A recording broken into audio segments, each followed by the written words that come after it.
Captain Solomon's Wednesday morning lecture. So glad that you've chosen to be here. I will remind you too that I'll be doing a lunch and learn at 11:30 on the biblical concepts of freedom. If you're interested in that, it'll be covering both the Hebrew Bible and New Testament and relating that to our modern concepts of freedom. So if that's interesting to you, 11:30 at the train station. But let's start with a word of prayer and hear from Captain Solomon.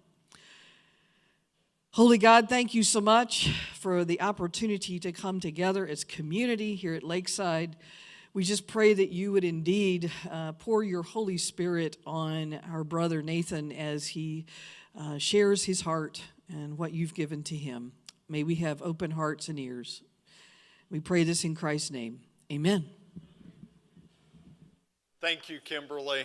Good morning, everyone. It's good to see a lot of you back again, so that's encouraging to me. It's the best feedback.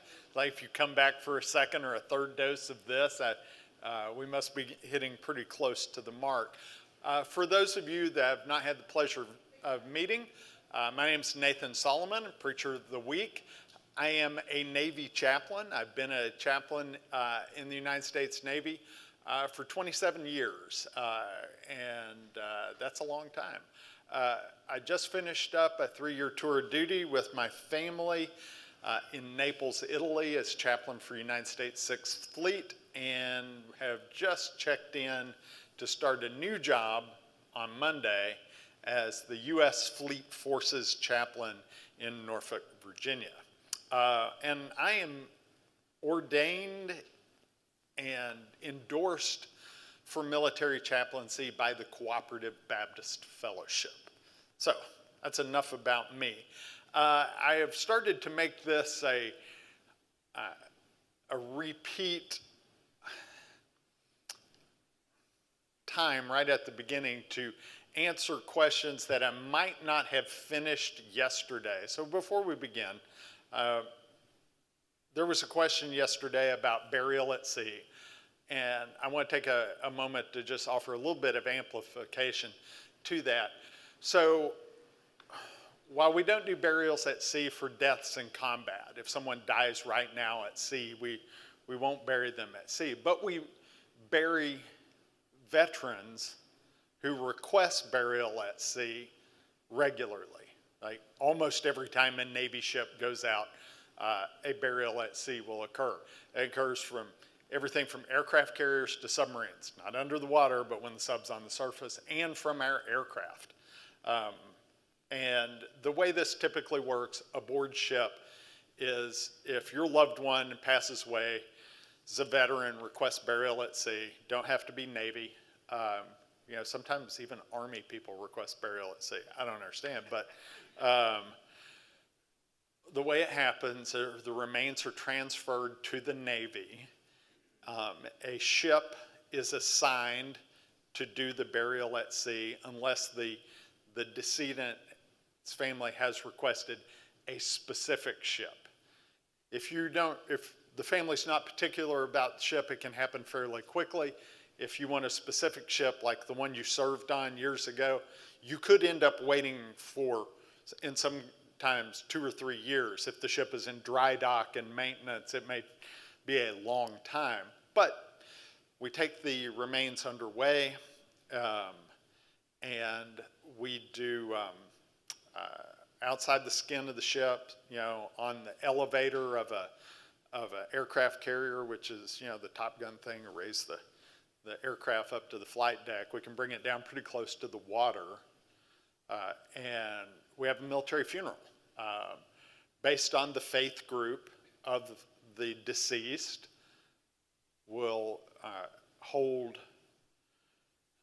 probably what you imagine as a military funeral, with bringing the remains out to the edge of the ship, the chaplain leading a brief funeral service, a firing squad to provide 21-gun salute, and when it's over, we commit the body to the deep, both casketed remains, doesn't happen very often, or cremated remains. And 2 sailors will stand right at the gunwale. That's the edge of the deck. And they have a little ramp that's hinged. And when the chaplain commits the body to the deep, salute, they lift up the little ramp, and the remains slide into the sea from beneath the flag. It's pretty much what you imagine. And then if we can't always do this because of operations, we'll film it. We will then send the recording, the 21 brass casings from the 21 gun salute, the flag, and a nautical chart marking where the burial took place. We send that to the family. That's how we do burial at sea. So sorry I didn't cover that yesterday, but I wanted, it's an important thing, and we do it a lot. We do a lot of them, and it's a big honor. Okay, today I want to talk for a little while and then answer your questions about the relationship of veterans with the church. And again, because I'm from East Tennessee, we'll start with a story. On the evening of March 31st, 2004, the leaders of 2nd Battalion, 4th Marine Regiment were driving down the main supply route in the dark through the town of Ramadi, Iraq. If it has not faded completely from your memory, you might remember that Ramadi, Iraq in 2004, 5, 6 was labeled the most dangerous city on earth. And while the command element went down the main supply route, it came under fire from small arms, machine guns, rifles, and rocket-propelled grenades. And in the second vehicle rode the battalion operations officer, Major J.D. Harrell. And J.D. ordered immediately, rounds start hitting the side of his Humvee, and immediately he ordered it to stop and opens the door. And looks at his driver and says, "Come on." And he gets out with his M16 and starts running into the gunfire. With two other people from another vehicle, led by Major Harrell, they ran into the machine gun fire towards the direction of the insurgents.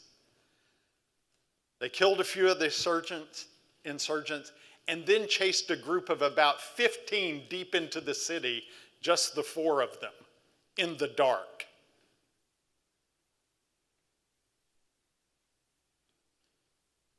That's story 1. Most of us are aware, you probably heard this in different news reports or articles, that about 1% of the American population is currently serving in the military. And that's been true pretty much since the end of the draft following the Vietnam War. About 1% of Americans. And veterans make up about 9% of the population total. People who have served ever. And that includes, the last few people who are still alive from the Second World War all the way up to people who are getting out of the military today after their enlistment. About 9%. For combat veterans, and those are people who've actually been shot at, the percentage is even smaller. It's about 0.2%, or about 20 times less than the number who experienced combat during the Second World War. How many of you had the opportunity to watch the Ken Burns documentary about the Second World War? Any, nerdy history folks? I mean, it's Ken Burns, right? It's an American treasure. One of the prominent voices, I remember specifically, it's a woman named Sarah Alviti, of Danbury, Connecticut. And if you remember how Ken Burns structured the documentary, he focused on different towns and told the story of the war through people from the different cities, right? Most people famously remember he focused on Bedford, Virginia, where so many of the town's sons died in the Normandy landing. In fact, if you go to Bedford, Virginia, it's a really small town just off I-81 in southwest Virginia. That's where the National D-Day Memorial is, because so many, disproportionately a large number of Danbury's boys died during the Normandy invasion. But one of the other places that Ken Burns highlighted was Danbury, Connecticut. And one of the voices that was featured was that of a woman named Sarah Alviti, who is now deceased. And she spoke very clearly and lovingly of her home front experience during the war. But what struck me most, and I wonder if other people remember this as well, the last episode of Burns' documentary was focused on people coming home, what it was like after the war. And Sarah talks about her brother coming home. He had been a pilot in the European theater during the war. And he comes home and he lives in Danbury and he gets married and he has a job. And Sarah talks about watching him during family cookouts and neighborhood gatherings in the post-war years, and how the men at that time who had been in combat, they would gravitate to one another and talk quietly off to themselves after, during these family events. And what made it unique, Sarah points out, and what really stuck out to me is no one from her brother's squadron lived in the neighborhood. Nobody he had fought with. But 2 doors down, there was a Marine who had fought on Tarawa. And across the street was a guy who had fought in Sicily. And then, around the corner was a guy who had served on a destroyer in the Pacific. They didn't know each other before the war, but they shared this common experience. And there were enough of them, and this is critical. There was a critical mass, even in a place like Danbury, Connecticut, where you could find other people to connect to and talk about the war and what you'd experienced. And I think that was essential in how the veterans of the Second World War reintegrated into the post-war society. Sarah said that her brother and his friends, they spoke a different language that I couldn't fully comprehend. And she recalled the stark contrast between their normal civilian lives and what they talked about off by themselves. I didn't see the Burns documentary until after I deployed to Iraq in 2010, 2011. But when I saw that part, saw Sarah talking, in fact, the only part that in an excellent documentary that really sticks into my memory, I knew she was right. Back to Major Harrell. 5 days after Major Harrell hopped out of his vehicle into the gunfire, he was in combat again. 3 companies, about 250 Marines apiece, were engaged in at least 8 separate locations in Ramadi, scattered across several miles. Major Harrell said we had platoons and squads pinned down everywhere. It was very kinetic, which is the military way of saying there was a lot of shooting going on.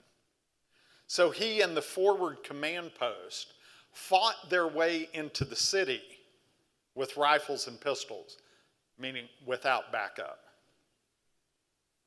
to the company that was in the heaviest contact, where the fighting was fiercest. Once Harrell linked up with the company, he continued directing fire throughout the entire city, while occasionally stopping off the radio to return fire with his own personal weapon. His vehicle was exposed the whole time, taking machine gun fire for over 7 hours. 3 radio vehicles, 1 gun truck, without additional security, just them. For perspective, that's about 15 people. And for these and other actions during the Battle for Ramadi in 2004, Major Harrell was awarded the Silver Star. Silver Star is the nation's 3rd highest decoration for valor. It's the Medal of Honor, and in my service, the Navy Cross, and then the Silver Star. And unlike in the Second World War and Korea and in the Vietnam War, the wars of this century, the 21st century, the same people keep fighting the wars. In the Vietnam War, it was typical for a draftee to go and serve 1 11-month tour was the average in Vietnam, come home and be processed out and not return to Vietnam. Just 1 tour, a long one to be sure, but 1 tour at a time per person. People who did more than 1 tour in Vietnam were the exception by far. The average number of deployments through Operation Enduring Freedom, that was the war in Afghanistan, and Operation Iraqi Freedom was 2.5 deployments into theater per military member. So that's, obviously that's the average number. It's not uncommon, especially among career military folk, to do 3, 4, 5, I've even heard of as many as 7 deployments to Iraq and Afghanistan. So that obviously pulls up the average. So the same people keep fighting. That's what happens when you have the all-volunteer force. We can do it, and people stay because they want to, but we're able to do the operations that we do and not greatly tax the population by drafting people in, which is in some very real ways, it's very good. We're not making people do things they have not volunteered to do, but they're hidden costs. Yesterday, when we were talking about readiness, I talked about the increase in the success of battlefield medicine. I don't know if any of you were here or for that or remember that part of it, but there was about a 1 in 5 chance during the Civil War that if you were wounded, right, and made it off the battlefield to a hospital, you still had about a 20% chance in dying. Like, even if you made it to a field hospital, so, there's a 1 in 5 chance that you're not going to survive your wounds. By the the Vietnam War, that had decreased precipitously. And in the wars of the 21st century, even more so. But there's a hidden cost to that, too, or a hidden side of it. In the wars of the 21st century, the wars in Iraq and Afghanistan, about 7,000 U.S. service personnel were killed in those conflicts.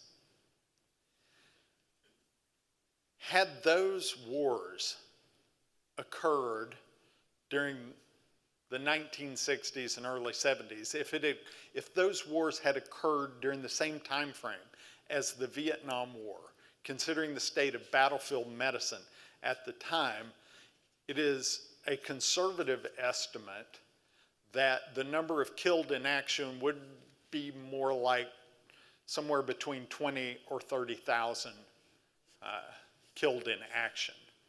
That's how far battlefield medicine has advanced just since the Vietnam War, which to my kids sounds like, the Civil War, but to me, I was a child during the Vietnam War.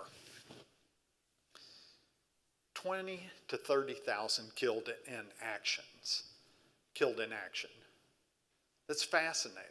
But what that means, and it's an unalloyed good that we are better able to do that. In my last deployment in Afghanistan, my deployment in Afghanistan in 2011, we had 14 Marines who were killed in action in our battalion, and we had over 40 Marines who suffered some level of amputation due to wounds.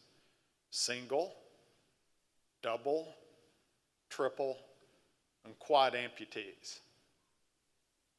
We're able to save their lives. That's a big change. But what it means is, as we looked at what was happening as a society in OEF and OIF, Enduring Freedom, Iraqi Freedom, what we saw as society was like, okay, 7,000 is a lot, but it's not like D-Day. It's not like Iwo Jima, And it created a bit of an illusion of a war without great cost. That we were able to be involved in a war, 2 wars, for almost 20 years, and it only cost us 7,000 casualties. Bad to be sure, but certainly not like World War II or Vietnam, right? Vietnam lasted for a little over 10 years, and there were 53,000 casualties, so it wasn't nearly that bad, but in a way it was, because it created an immense number of wounded combat veterans who otherwise would have been killed in actions. So it created the illusion of a war without great cost, or at least it created the feeling that we didn't really have to think that much about it. Or if we did think about it, we didn't really have to deal with it that much. And those markers are everywhere. Personally, after having served in the Battle of Marja with 2nd Battalion, 8th Marines, and watched my Marines die, and my Marines get blown up, and I visit the Marine Corps Memorial, the Iwo Jima Memorial, just across the Potomac River from the National Mall, I'm irritated. Because while the World War II generation, Korea and Vietnam, get their battles memorialized around the base of the memorial, where there are rightfully names like Tarawa, Guadalcanal, Iwo Jima, Chosin Reservoir, Hue City. When you get to the wars of the last 25 years, it just says Afghanistan. And I'm glad it's memorialized, but Battle of Marja was bloody. and it sticks in my craw. So there are hidden veterans everywhere. Just not so much like Sarah Alviti experienced, in which there were enough in her hometown where you could have a neighborhood cookout and the people who had been in combat could get together and chat for a bit. Back to JD. JD Harrell is a friend.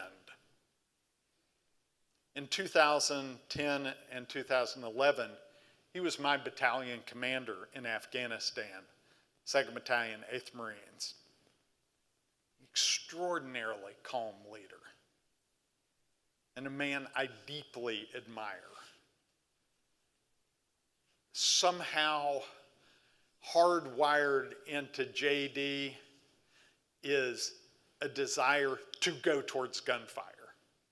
Not to duck, it's like shooting, I must go there. That's how JD is hardwired.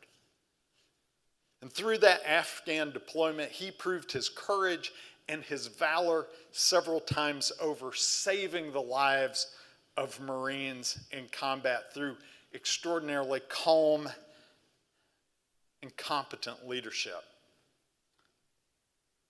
Including one day in April of 2011, when he was injured by a hidden bomb that killed one Marine, wounded 3 others, including Lieutenant Colonel Harrell by that time, including cracking 3 of his vertebrae. JD did not tell anyone about the pain in his back.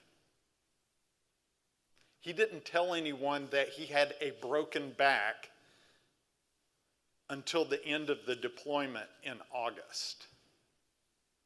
He continued to lead his battalion in combat with 3 broken vertebrae. Only then telling people at the end, because he knew if he went to the surgeon who had demanded to see him after the bombing, and JD stiff-armed him, and if you know JD, you're not going to make him do what he doesn't want to do. And he remained in command of his battalion until the end of the deployment, then went to medical. Then the x-rays showed 3 broken vertebrae, and he was medically retired within a year. He knew he had a career-ending injury, but he couldn't leave his Marines.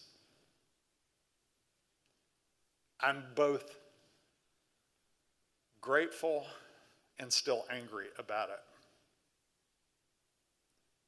So after he retired, JD and his family moved to Mississippi, where he became a high school teacher and a wrestling coach. I can assure you, there is no misbehavior in JD's classroom. Not a bit. Good Lord. But about a month after he retired and moved to Mississippi, he called me one afternoon. We still stay in contact. And he said, "Hey, chaps, I need to talk to you." He said, so we've been down here about a month, and we thought we found a church. And we went to visit the church, and we liked it, and the people were nice, and so we started going to a new member class. And the pastor taught the new member class, and we were getting to know one another. There were about, I don't know, he said 15, 20 people in the class. And the pastor asked, like, hey, where are you from? And Jay said, well, we just moved here from North Carolina. I just retired. And the pastor asked, well, what'd you do? He says, well, I was in the Marine Corps. The pastor stopped and was a little bit flustered and said, well, what'd you do in the Marine Corps? So I was an infantryman. And the pastor said, well, okay. So I guess you probably didn't have to kill people, did you? And JD said, yes, I did. And the pastor said, well, how many? And JD said, I don't know, hundreds.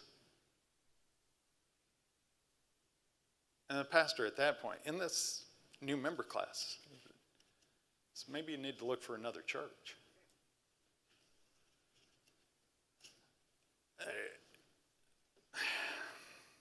I can see your reaction. It tells the story, right? Obviously, this is bad. JD didn't know how to process it. JD seemed confused, which is not like JD Harrell.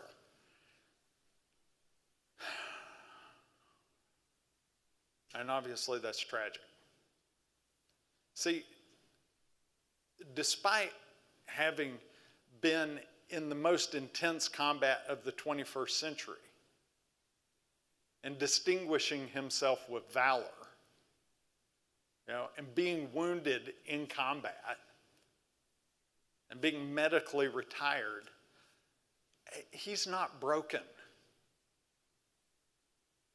He's different, but he's not broken. JD's not the kind of person that's going to take his own life. He's not the kind of person who's going to shoot up a shopping mall. He's not the kind of person that's going to get into a fight in the McDonald's drive-thru. He served. He served honorably, and he served well, and he's not a threat, and he's not broken, and he and his family would have been a great addition to any church, and they found a good church that welcomes them in. JD and his family, they live a happy life with a happy heart. JD's not embarrassed about his service. He doesn't feel like he did anything wrong. He will gladly tell you, it was the hardest things that I have ever had to do, and I don't take it lightly, and it affects me, but I'm not embarrassed about it. So obviously that church made a bad decision.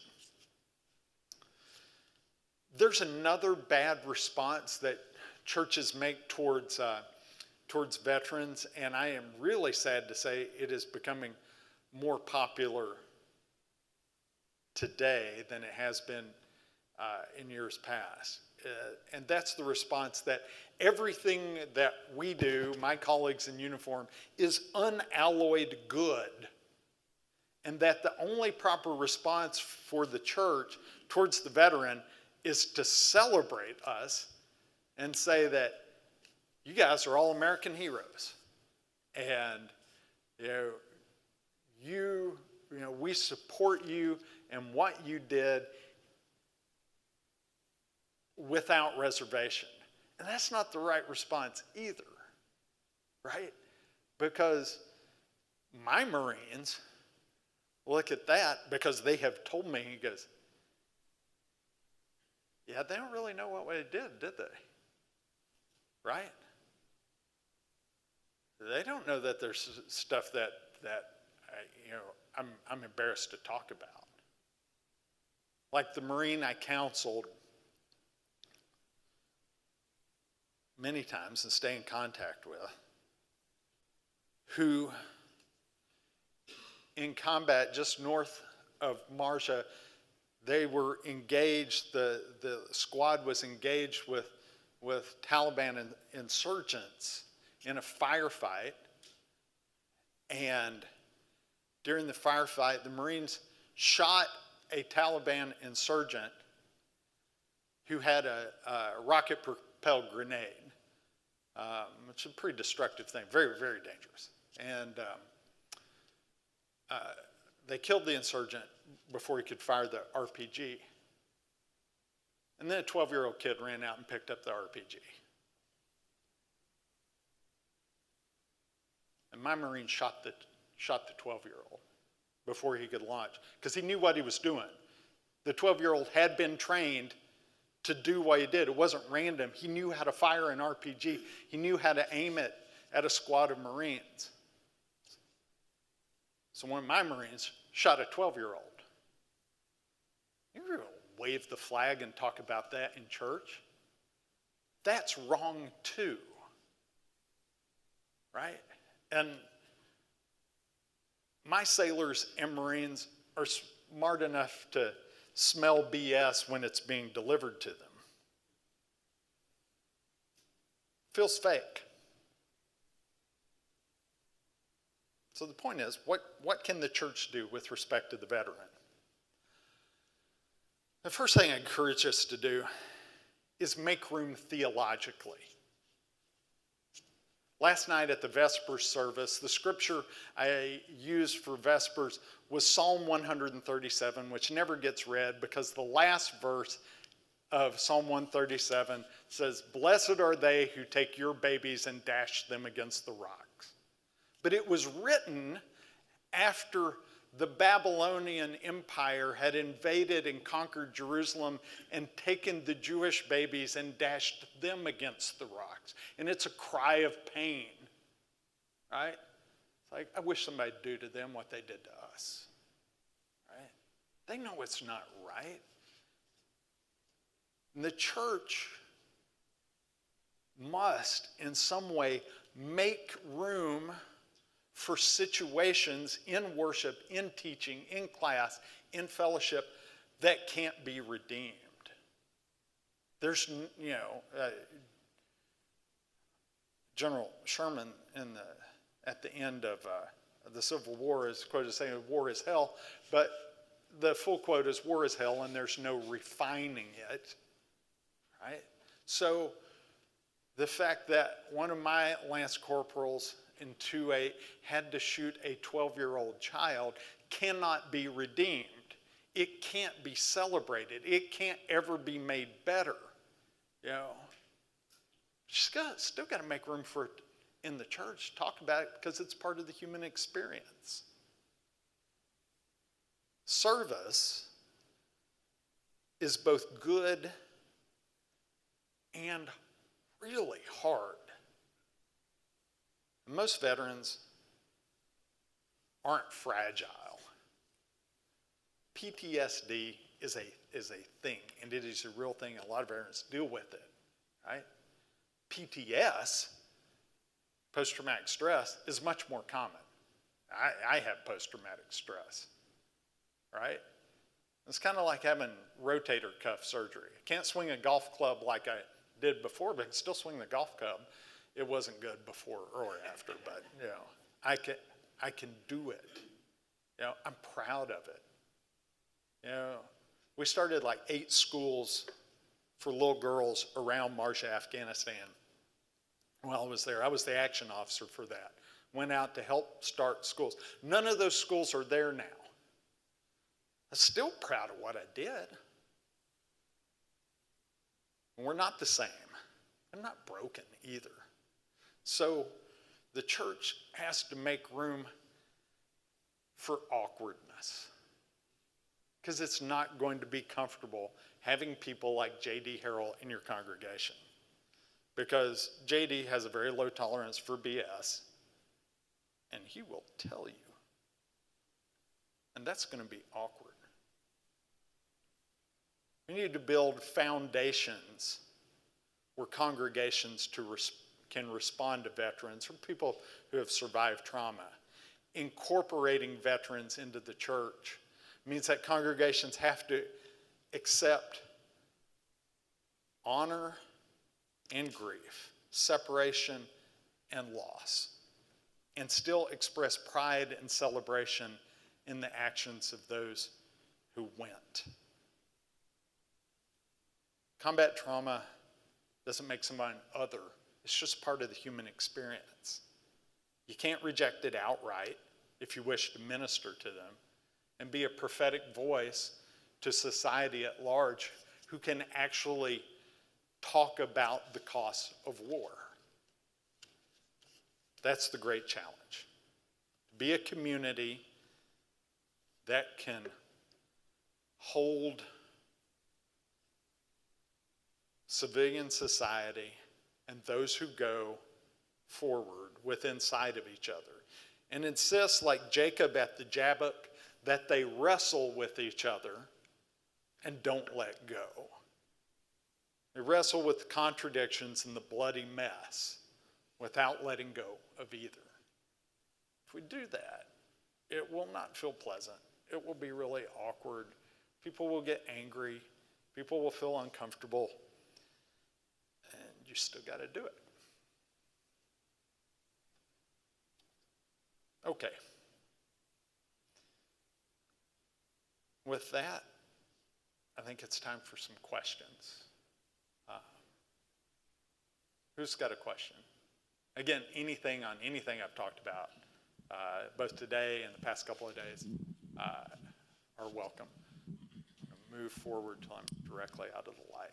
Yeah, thank you for being with us. Earlier you talked about the fact there was more community for the veterans who came home and how they would gather. Is there any research or just your own view of how that has, the lack of that has increased the incidence of PTSD? I'm sure there's clinical research on that I can't quote to you right now. Generally not the biggest fan of social media, but the connection provided between veterans across wide geographic distances is a mixed blessing. Like, you stay connected, but sometimes it can be an unvirtuous circle, and it's not a replacement for actual human contact. We do know unreservedly that veterans of combat especially, who end up isolated from community, whether that's community of veterans or community of faith or both, they don't do well. By and large, they don't do well. So that's why from my sermon on Sunday through and Monday and Tuesday, I keep coming back to the importance of people being connected inside a community of faith. Right? That's really important. And if we, as the church, think the experience of veterans, particularly veterans from combat, if we are concerned about them, that's what makes it so important that we make them comfortable and fully integrated into our communities of faith. I think somebody over, you got a question. Yes, sir. And then you. Yes, sir. Again, thank you for your service and your time. My question is, are our schools of divinity, starting with the younger pastors, priests, it seems like starting with a church, this is where somebody's got to start, and you're seeing us as a community. Some of us don't have that stage to do that, or that pulpit to do that. Do you see that would be maybe a wise thing to do if it isn't happening already? Yeah, 100%. We'll consider this an advertisement for tomorrow's talk.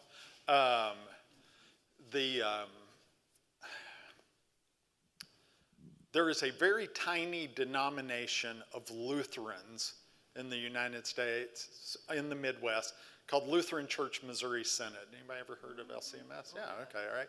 Right? Really super conservative denomination, right? Any LCMS folks here? Right? My best friend in the chaplain corps is an LCMS pastor. Theologically, we're really different. But they are super overrepresented in the Navy chaplain corps.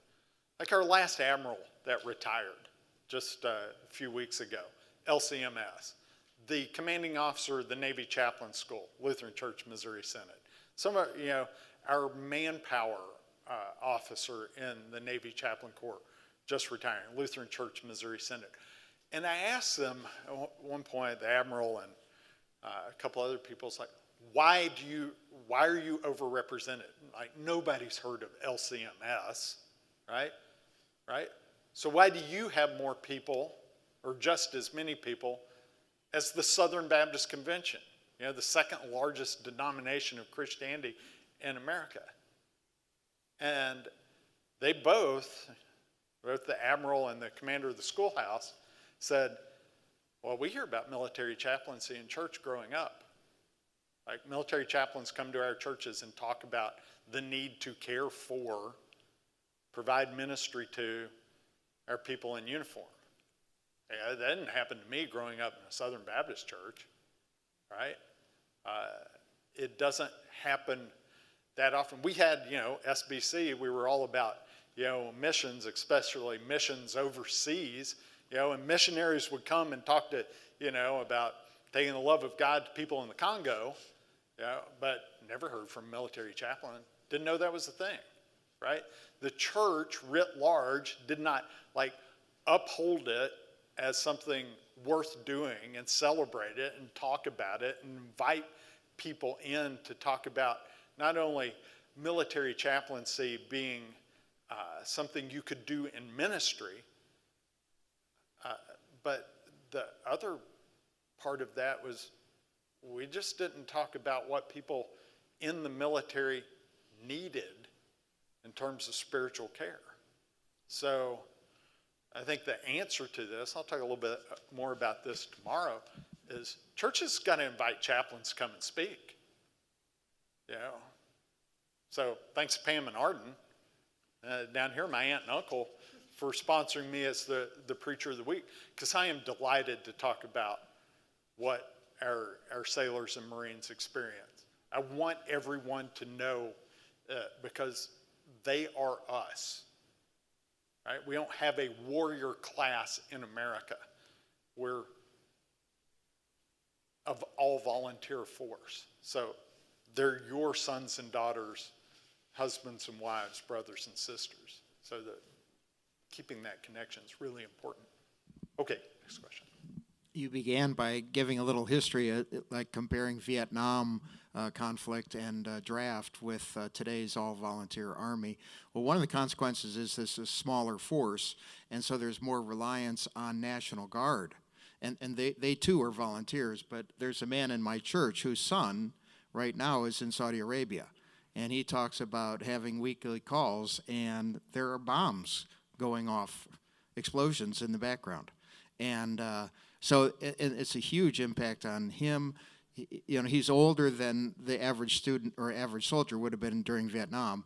And so that, too, I think, has a big impact on society because it broadens. It's not just a small group, the volunteers, but it's the people who is the grocery clerk or the guy who's your accountant or something like that. And on the weekend, the weekend warrior thing.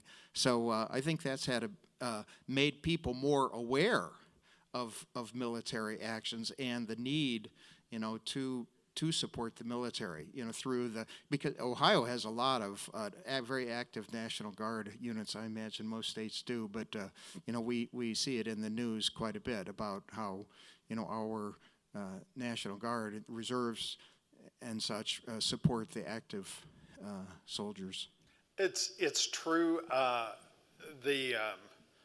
Even in my last job at the headquarters of 6th Fleet in Naples, Italy, about 20% of the staff, the headquarters staff, were reservists, Navy reservists, recalled to active duty. It's a little bit of a shell game because the Navy, has a hard cap on how many people it can have in it.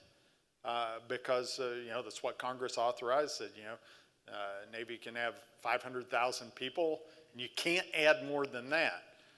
But we need more than that because Congress gives us these jobs to do. So it's a little bit of a shell game. Like, all right, we got to have these people. So we're going to activate 45 reservists who are businessmen, lawyers, nurses, doctors, and we're going to take them out of private practice and send them there for things that are not really national emergencies, right? We're just, we're treating, in some cases, the National Guard and the Reserve Force like a temp agency, and that's probably not sustainable for the long term. I'm a late 60s, early 70s peacenik, and we've always been taught to pray for peace.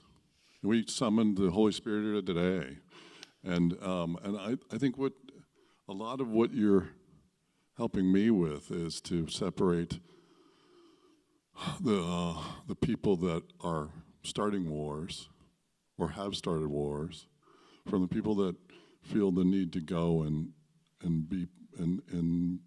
be warriors, have it in them, like your major, those people. You can't stop them.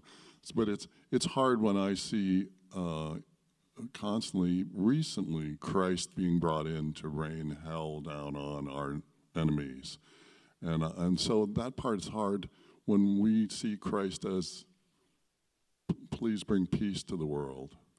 You talked a little bit about it on Sunday. Where are we heading with? We're back in. I saw the news this morning. We're back in sending more bombs. Where do we go from here? So on, I guess it was yesterday morning, I had a good question about the tension that we sometimes feel in military service. Especially I came out of a job where I worked with NATO quite a bit, which made for some awkward conversations over the past couple of years, right? But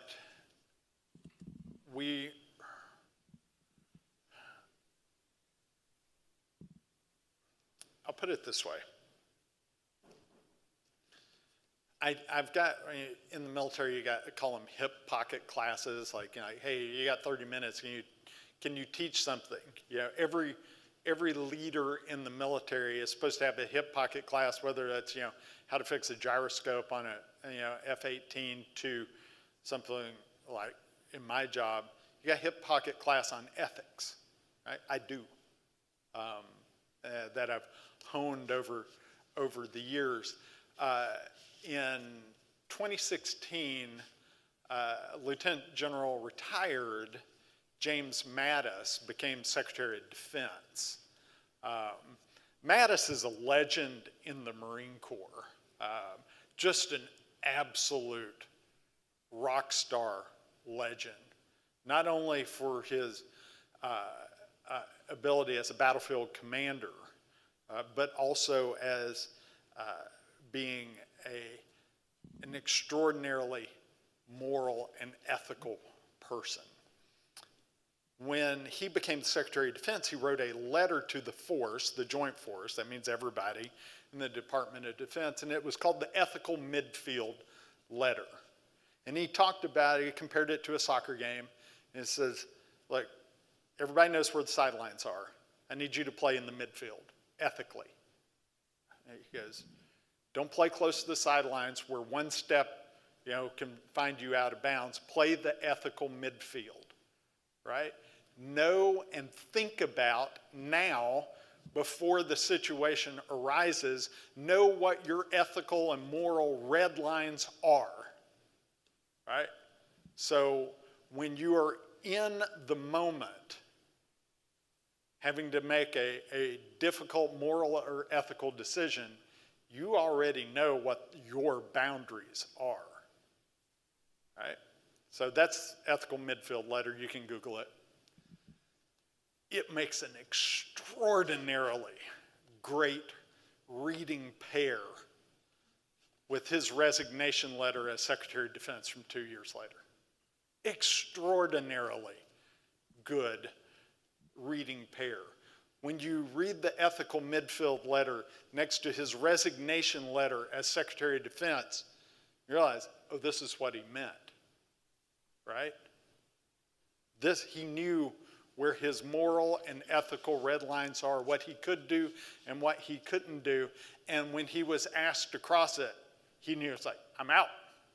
I cannot do this, right? So what we do, what I do, encouraging our sailors and Marines and our leaders, is to think now what your moral and ethical red lines are. And what you can and can't do, and what are the effects of what you can and can't do. They are it's worth reflection, right? It's worth reflection. I am even though I'm a senior officer in the Navy, my ability to affect national policy is zero, right? I could resign in protest with a fireworks display equivalent to what we did the other night. Not a blip. So what is my responsibility, right? My responsibility, as I understand it right now, is to keep caring for the people who are having to make difficult moral and ethical decisions, to get them to talk about their morality and their ethics, and so that, as one of my mentors put it, that you can live life well, face death better, and do your duty with honor. Right? I'm interested, as I said the other day, our people are put into really hard situations. I want them to come out of it whole, morally and ethically. And if that leads someone to become a conscientious objector, I'm all for that, right? As long as the soul remains intact. That's what I'm after. That's what I try to advise people about, and that's where I stand, right now. I have a very dear and good colleague who was just appointed as chaplain to the chairman of the Joint Chiefs of Staff. He has a very difficult job, right? His job is different than mine. So I hope that it felt like a dodge, but hopefully you can answer the question. We have time for one more question. One more question. Right down here. Okay.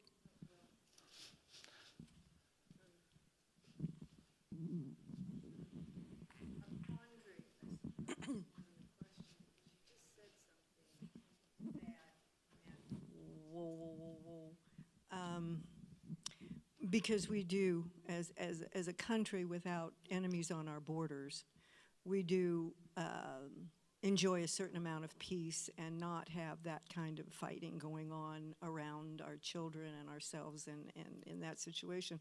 But you just said, face death. These veterans and various experiences in various places, seeing things that we cannot even begin to imagine, and choices they have to make, just things that they've seen without that connection to God, forgiveness, someone who can sit with them and understand. Certainly wouldn't be me. I couldn't. How can we possibly, the church can love them and bring them in, but speak to them and counsel them and minister to them and listen in a way that they can feel God in the Spirit, because it's a quandary. I don't know if there's an answer to it. How could I sit with a veteran and even begin to understand their experience and how they feel about themselves, and how do they find peace and love and acceptance? It's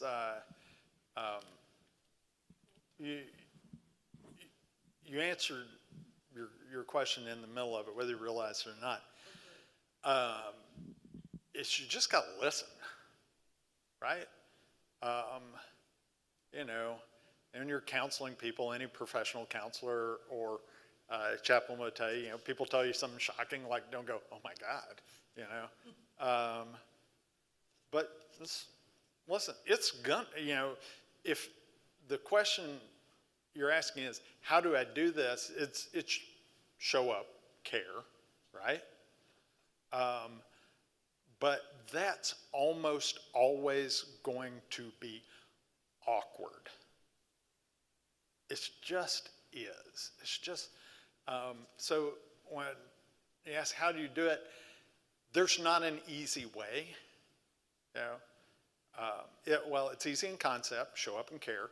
It's really hard in execution, kind of like loving your neighbor, right? You know, like, oh, okay, I understand that.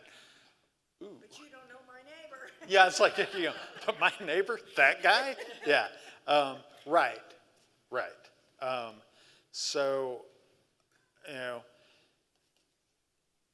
it doesn't need to be, you know, full-on rah-rah. We support our troops, you know, everywhere they go, no matter what they do and stuff, because we'll all see through that. It's like, yeah, like, you know what happened. And on the other time, like, you know, don't treat all veterans as broken and stuff. Like, well, I'm really proud of what I did. It was really hard. You know, so does people like J.D. Harrell. Really proud, really hard. You know, not broken. Different, but not broken. So. Yeah.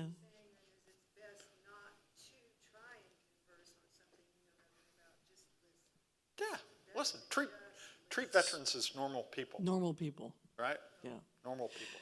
Well, thank you so much. We have one more morning.